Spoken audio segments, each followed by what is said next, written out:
How you doing? I'm John Paul with Critical Paintball, and today we're going to show you how to install the critical trigger into the axe.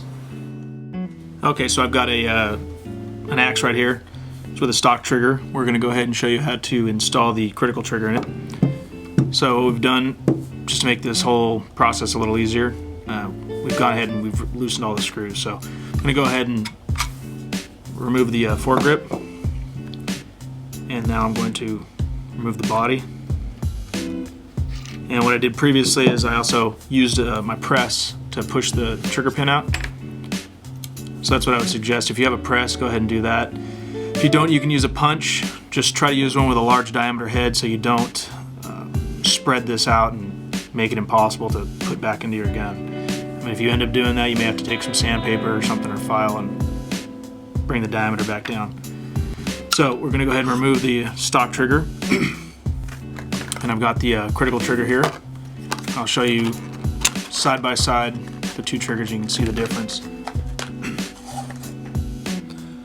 So first off, notice that the critical trigger is quite a bit thicker, and it has much smoother radiuses on it. So that feels a lot better on your fingers than this sharp, the sharp finish. That I don't know what their radius is very minor.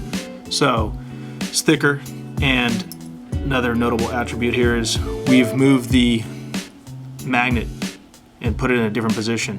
We still left the hole down here, so you can go ahead, if you do like the feel of the stock trigger, it's how stiff it is with a magnet, you can go ahead and remove the stock magnet from your stock trigger and put it into the critical trigger here.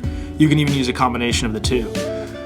So what we've done is we moved the magnet up closer to the pivot point, which provides a much better feel. And then we've provided a magnet. This is for the reverse polarity. This goes onto your solenoid. We provide this magnet block, and the magnet, it has some double-sided tape on there, which I've already peeled off and put on here. Make sure when you do that you put it with the thicker side towards the bottom. So if you see that we've designed this so that it gives you the proper spacing, and the magnets are going to meet up and give you the proper reverse polarity feel that you're looking for. So that's pretty straightforward. Pops on there, and then what we'll do is we'll go ahead and put the trigger back in the frame, just like the stock one. Reinsert the trigger pin, and then go ahead and use your press or, hammer down in there a little bit. Get that back into position. Then you take your body, slide it back in here.